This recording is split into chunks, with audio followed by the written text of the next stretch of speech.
আসসালামু আলাইকুম সবাইকে। খান এগ্রো খুব শীঘ্রই আপনার ঢাকাতে মুভ করতেছে। ঢাকার খুবই কাছে মোহাম্মদপুর আটি বাজারের এখানে আমরা একটা জায়গা নিয়েছি।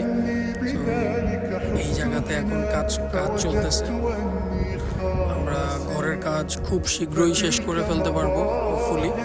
অ্যান্ড ঘরের কাজ শেষ হয়ে গেলে আমরা আমাদের বাড়িতে যে গরুগুলো আছে ওই গরুগুলো নিয়ে আসবো। অ্যান্ড এখানে আনার পরে আমাদের 2025-এর ঈদের যে কালেকশন ওই কালেকশনও শুরু করে দেবো হোপফুলি। সো আমাদের জন্য দোয়া করবেন। অ্যান্ড খামার যখন রেডি হয়ে যাবে ইনশাআল্লাহ আপনাদেরকে ইনভাইট করব, আমার খামার ভিজিট করে যাবেন। আশা করি ভালো লাগবে। অ্যান্ড বরাবরই আমি অলওয়েজ চেষ্টা করি ভালো কিছু দেওয়ার জন্য, ভালো কিছু মানুষকে যাতে আমি দিতে পারি সেই প্রচেষ্টা করি আমি। সো আমার জন্য দোয়া করবেন, আমার খামারের জন্য দোয়া করবেন। সবাই ভালো থাকবেন।